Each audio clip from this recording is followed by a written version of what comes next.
Hello guys, my name is Mika and welcome back to my YouTube channel. So guys, आज मैं आपके साथ share करने वाली हूँ अपना 22nd हैप्पी बर्थडे का ब्लॉग। सो गाइस, उसमें मैं आगरा घूमने जाने वाली हूँ एंड हम आगरा में जहाँ भी घूमेंगे वो आपके साथ शेयर करेंगे। सो गाइस, प्लीज़ मेरी वीडियो को लास्ट तक देखना एंड ध्यान से देखना, और वीडियो पसंद आ जाए तो वीडियो को लाइक, चैनल को सब्सक्राइब एंड पास वाला बेल नोटिफिकेशन ऑन कर देना। तो मैं जा रही हूँ रेडी होने क्योंकि टाइम हो चुका है। बाय गाइस, मैं रेडी होके आ चुकी है एंड हम निकलने के लिए बिल्कुल रेडी हैं। मेरी फ्रेंड एंड उसका भाई आ जाए देन हम यहाँ से निकलेंगे और चलो मिलते हैं कार में। बाय। जल्दी जाने के चक्कर में ये लोग मुझे यहीं छोड़ के चले गए, फिर वहाँ से कॉल कर रहे हैं हम तो निकल आए, तुम कहाँ हो? मैं घर से अब निकल रही हूँ। देन इन लोगों ने मुझे कॉल किया, मैं रास्ते में रुका हुआ हूँ, लड़की हुई हूँ, जल्दी जल्दी आओ। शुक्र ये मुझे रास्ते में मिल गए। देन हम बैठे कार में थोड़ा सा आगे बढ़ते ही ड्राइवर बोला कि हमें सीएनजी फिल करानी है। फिर हम लोगों ने यहाँ पे सीएनजी फिल कराई कार में और वहाँ पे थोड़े से तब तक फ़ोटोज़ क्लिक करे। देन हम बैठे वापस कार में और निकल गए। सो हमने कार में बहुत सारी वीडियोस की क्लिप लिए थे, बहुत मस्त इंजॉय किया जैसे कि आप देख सकते हो। एंड पता ही नहीं चला कि 3 घंटे हमारे कब निकल गए। ट्रैवलिंग करते करते हमने अपना ट्रैवलिंग बहुत अच्छे से इंजॉय किया। एंड फाइनली अब हम आगरा आ चुके हैं। हम सोच रहे थे पहले कहाँ घूमने जाएं, फिर सोचा कि चलो घूमेंगे बाद में, पहले थोड़ी सी पेट पूजा की जाए। सो ये आगरा का श्री राम पूड़ी भंडार है। यहाँ पे अगर आप आगरा आए हो तो ये स्किप बिल्कुल मत करना। यहाँ की पूड़ी और कद्दू की सब्ज़ी इतनी फेमस है गाइज। ये प्लेट हमें 70 रुपये प्लेट पड़ी थी। इसमें आपको 6 पूड़ी, 2 सब्जी, रायता एंड एक मिठाई मिलती है। बहुत ही टेस्टी सब्जी थी, मैं बता नहीं सकती, लिटरली इतनी टेस्टी। देन हम डायरेक्टली ये क्लिप में डायरेक्टली फ़तेहपुर सीकरी का एंटर किया हुआ है। गाइज अगर आप फ़तेहपुर सीकरी आ रहे हो तो गाइज यहाँ के स्कैमर्स से बच के रहना है। यहाँ पे लोग बोलेंगे गवर्नमेंट के थ्रू गाइड्स है, हमारा चार्ज 800 रुपीज़ है। हमारे पास एक कार है, हम आपको यहाँ की सारी डिटेल्स बताएंगे। आपको टिकट के लिए किसी भी लाइन में नहीं लगना पड़ेगा। गाइज यहाँ पे टिकट के लिए लाइन मिलेगी ही नहीं क्योंकि यहाँ पे बहुत सारे लोग हैं टिकट देने के लिए। एंड गाइज हम स्टैंड से फ़तेहपुर सीकरी तक सिर्फ 20 रुपीज़ में आए थे पर पर्सन। ऑटो का चार्ज था एंड हमने यहाँ पे एक गाइड भी किया था जिसका चार्ज गाइज यहाँ पे बहुत सारे लोग थे कि 100 देंगे, 50 लेंगे। एंड लास्ट में हमने सिर्फ 20 रुपीज़ में गाइज हमने यहाँ का गाइड रखा था। सो गाइज फाइनली अभी हम बुलंद दरवाजे पे पहुँच चुके हैं। गाइज बुलंद दरवाजे की डिटेल्स में बताऊँ आपको कि ये गाइज इंडिया का सबसे बड़ा दरवाज़ा है ना। अगर ऊपर से गिरे ना मुंह टूट गए, मुंह दांत एक नहीं बचे मुंह में। अब समझ में आया नीचे आइसक्रीम वाले का खड़े थे। गाइज ये है इंडिया का सबसे बड़ा दरवाज़ा, बुलंद दरवाज़ा। इसको अकबर ने बनवाया था 1601 में गाइज, जब वो गुजरात का युद्ध जीत के आए थे। इस गेट की टोटल लंबाई 54 मीटर है एंड ये guys red and white colour के सैंड स्टोन से बना है। ये बहुत ही ज़्यादा सुंदर है। जैसे आप उसके अंदर आओगे आपको यहाँ पे स्लीपर्स जमा करने पड़ेंगे क्योंकि इसका चार्ज था अराउंड 10 रुपीज़ पर स्लीपर्स, बट हमने पूरे 8 पेयर ऑफ स्लीपर्स सिर्फ 50 रुपीज़ में सबमिट करे थे। देन हम अंदर गए, यहाँ पे हमने गाइड कर लिया था जैसे कि आप देख सकते हो। ये है गाइड एंड ये आप हमें आगे की डिटेल्स बताएंगे। जैसे कि रेसिंग होती है ना, लोगों के घोड़े हारते हैं या बीमार होते हैं, लोग दरगाह में जानकर मन्नत करते हैं, घोड़ा सही होने पर या नाल लगाते हैं निशानी के लिए। या आप लोगों ने एक मूवी देखा होगा शाहरुख खान का परदेश। शाहरुख खान ने जो गिटार लेकर गाना गाया था, 2 दिल मिल रहे हैं मगर चुपके चुपके, इसी जगह का शॉट लिया गया फिल्म परदेश का। ऐसे कोई फोटो निकाल रहा है अपने मोबाइल में। जैसे कि हमारे गाइड ने बताया कि जब भी कोई घोड़ा बीमार होता था तो उसकी मन्नत के लिए यहाँ पे लोग आते थे और जब वो घोड़ा सही हो जाता था तो उसकी नाल हम इस दरवाजे पे लगा देते थे निशानी के लिए। गाइस शाहरुख खान की जो परदेश मूवी है उसका सॉन्ग 2 दिल मिल रहे हैं चुपके चुपके, वो भी यहीं शूट हुआ था जैसे कि आप वीडियो में देख सकते हो। यहाँ देखने के लिए फतेहपुर और सीकरी 2 अलग अलग जगह है। ये जगह जो अभी हम लोग देख रहे हैं सारा फतेहपुर है, धार्मिक प्लेस। सीकरी इसके बैक साइड बना हुआ है। ऊपर जो लगा हुआ है ना सामने छोटा छोटा बुर्जी, ये मीनार है। उस ज़माने में कोई लाइट नहीं थी, लोग इसमें लकड़ी का मसाला लगाते थे रोशनी के लिए। सामने वो दरवाज़ा है बादशाही दरवाज़ा। अकबर एंट्री करते थे शुक्रवार के दिन गुरुजी के दरबार में दर्शन करने के लिए। ये जमा मस्जिद है, लोग आज भी यहाँ आकर 5 टाइम प्रे करते हैं। फतेहपुर सीकरी में जो मेन जगह है सामने वाइट वाली दरगाह है गुरुजी सलीम चिश्ती की। कभी आप लोग अजमेर गए हैं? राजस्थान नाम सुना होगा, हिंदुस्तान की सबसे बड़ी दरगाह है। ये उनके ग्रैंड सन है। इनका नाम सलीम चिश्ती है और इन्हीं के आशीर्वाद से शहंशाह अकबर को संतान की प्राप्ति हुई, जिसकी खुशी में अकबर बादशाह ने सारी बिल्डिंग को बनाया। अकबर ने वाइट दरगाह पहले लाल पत्थर से बनवाई। जब अकबर का बेटा जहांगीर बड़ा हुआ, उसको पता पड़ा कि मैं इनके आशीर्वाद से पैदा हुआ, उसने लाल पत्थर हटवाकर वाइट मार्बल अंदर चेंज कराया। की जालियाँ, उनका ये मानना था जैसे गुरुजी ने हमारी मन्नत पूरी करी है, आने वाले गेस्ट लोग आए, मन्नतें करें, धागे बांधें, उनकी भी मन्नतें पूरी हों। इसलिए लोग आज भी अंदर यहाँ मन्नतों के लिए धागा बांधते हैं और एक व्यक्ति एक धागे से अंदर 3 मन्नत कर सकता है।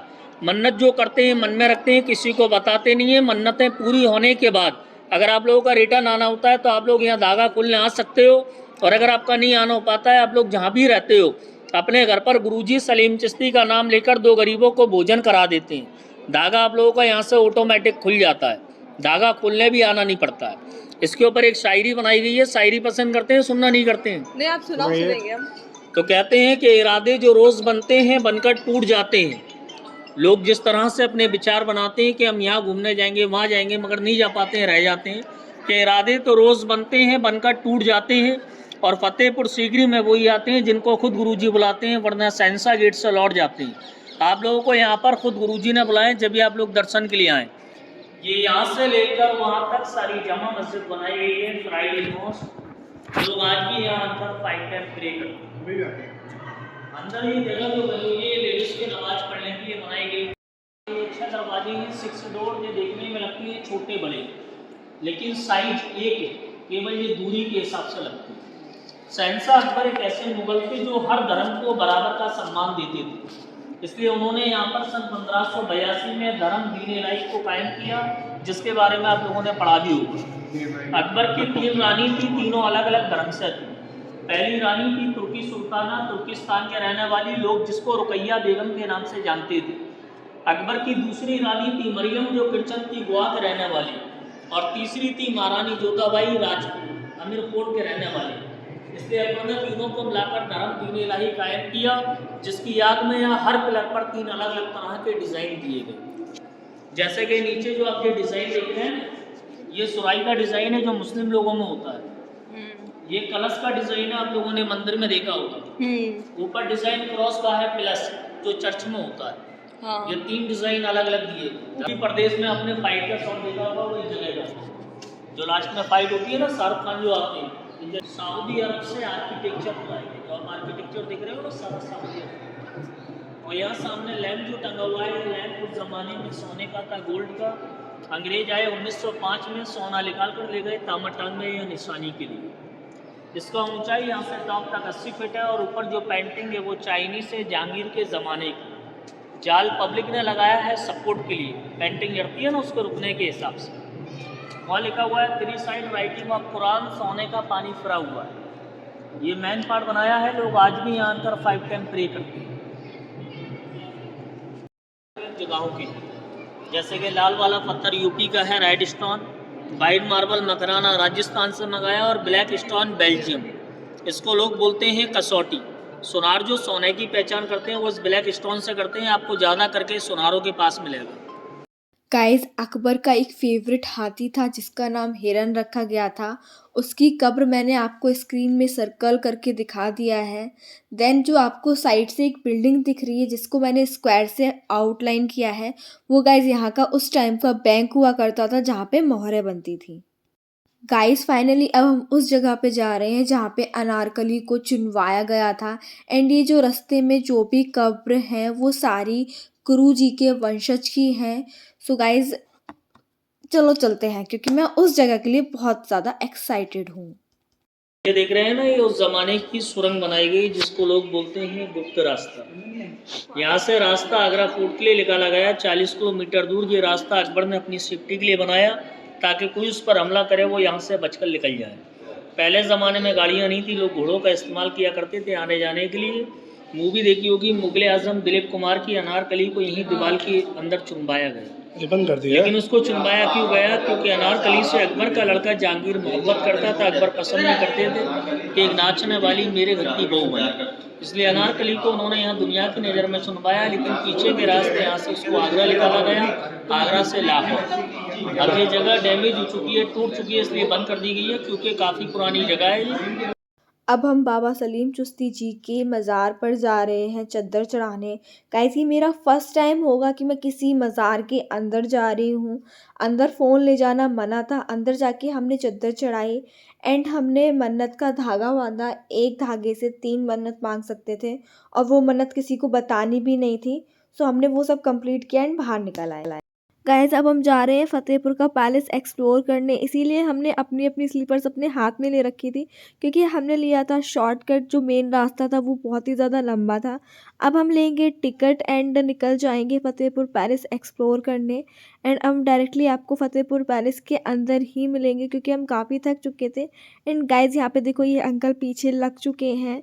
गाइड अंकल हैं कि हम 500 लेंगे, हम आपको यहाँ के पूरे 25 पैलेस दिखा देंगे एंड सारी डिटेल्स बताते जाएंगे। अभी यहाँ से डिटेल्स देने के लिए पीछे लग गए, लेकिन हमने इन्हीं अंकल को अंदर जाके सिर्फ 100 रुपीज़ में मना लिया क्योंकि गाइज हमारे साथ एक जो प्रांशु नाम का बंदा है जिसकी हम फ़ोटो साइड में लगा रहे हैं, ये बार्गेनिंग में एक्सपर्ट है। लिटरली इस मोमेंट पे आके मुझे ऐसा फील हो रहा था कि हम कहीं गलत जगह तो नहीं आ गए क्योंकि हमें इस जगह का नाम भी नहीं पता था और हमने गाइड अंकल को यहाँ पे अभी तक हायर भी नहीं किया जो हमें इस जगह की डिटेल्स पता हो। पूरी जगह खाली थी।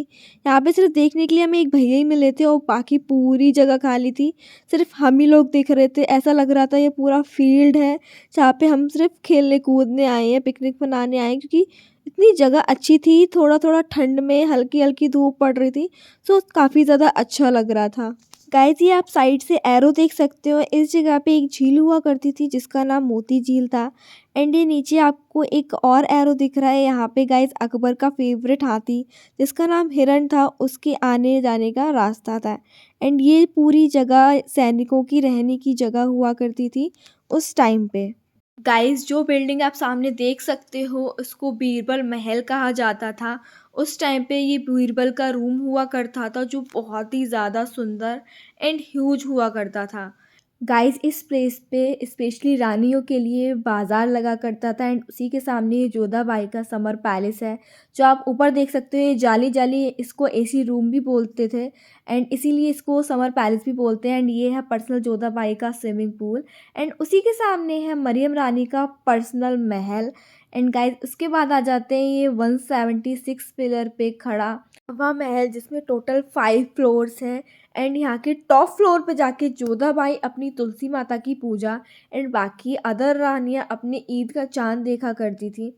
इन सारे फ्लोर्स पे बहुत ही ज़्यादा ठंडी हवा आया करती थी, इसलिए यहाँ पे सारी रानियाँ आराम करती थी एंड उसी के सामने ये है लेडीज़ हॉस्पिटल।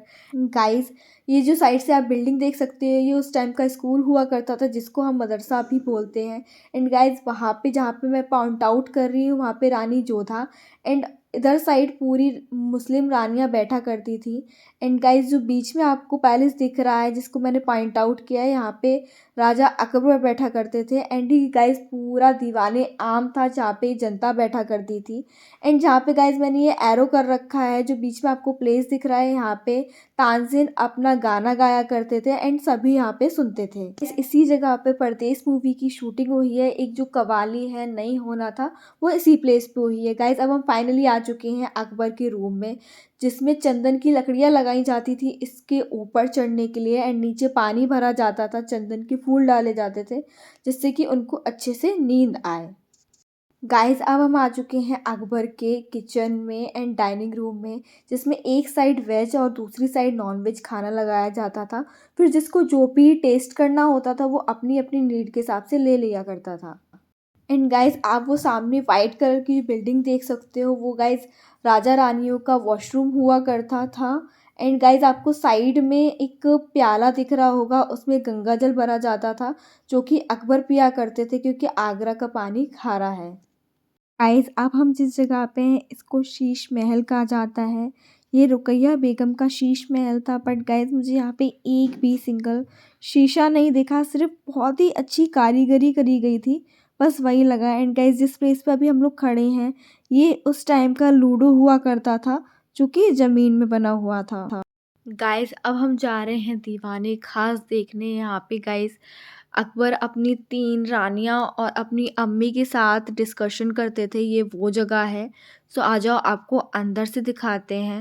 लेकिन गाइस मुझे अभी भी डाउट है, यहाँ पे बीच में अकबर बैठते थे और साइड से उनकी रानियाँ और अम्मी बैठती थी, कि अकबर ऊपर पहुँचते कैसे थे? मुझे ये डाउट अभी तक मेरे दिमाग से गया नहीं।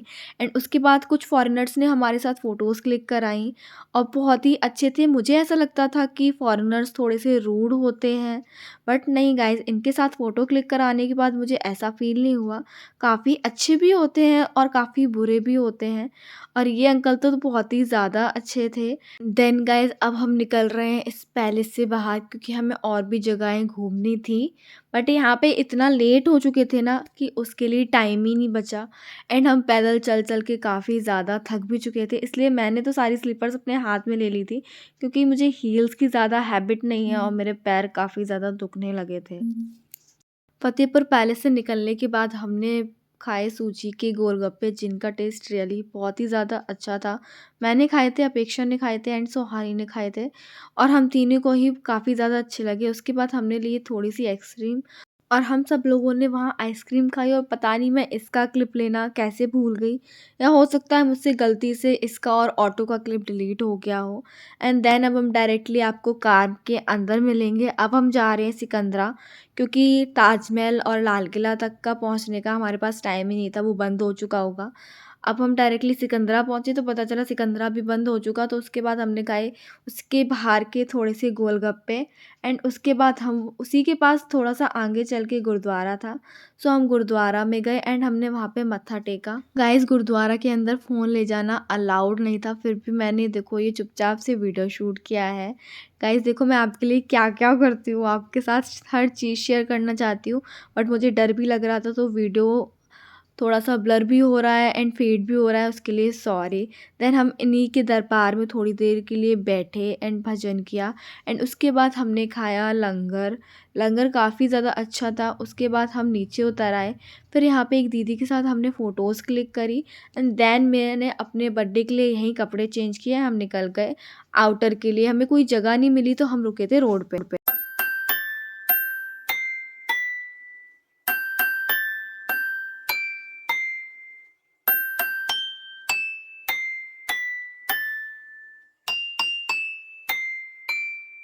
Happy birthday to you. Happy birthday to you. Happy birthday, happy birthday, happy birthday to you. Happy birthday to you. Happy birthday to you. Happy birthday, happy birthday, happy birthday to you. Finally guys मेरा cake cut हो चुका है and अब हम यहाँ से निकलने वाले हैं। एंड गाइज इन लोगों ने ना मेरे फेस पे केक लगा दिया, जो कि निकल ही नहीं रहा। देखो वाटरप्रूफ मेकअप के साथ वो भी स्टक हो चुका है। लेकिन गाइज अगर आपको नहीं पता, ये पूरा मेकअप ना मैंने कार के अंदर बैठ के किया है। एंड अब हम निकल रहे हैं घर के लिए, क्योंकि काफ़ी ज़्यादा लेट हो गए थे। हमें नहीं पता था हम इतना लेट हो जाएंगे फतेहपुर सीकरी में। गाइज अब हम रुके हैं एक ढाबे पे। गाइज मेरा मन था मैं एक ऐसे ढाबे पे खाना खाऊं जिस पे चारपाई पे खाना खाते हैं ना मूवीज़ में, उस टाइप का। गाइज ये उसी टाइप का ढाबा था, बट यहाँ मुझे ना चारपाई पे कंफर्टेबल किसी को भी नहीं हुआ, इसलिए वापस से टेबल एंड कुर्सी पे आके पेट भर के खाना खाया। गाइज अब टाइम हो रहा है 10:30 रात का, और यहाँ से अभी लगभग 1 घंटा लगेगा घर पहुँचने में। सो हम बैठे कार में और अब हम फाइनली अपने घर पहुँच चुके हैं। सो गाइज इसी के साथ मैं ब्लॉग खत्म कर रही हूँ। प्लीज़ मेरी वीडियो को लाइक, चैनल को सब्सक्राइब, पैसों वाली नोटिफिकेशन ऑन कर देना। Bye bye.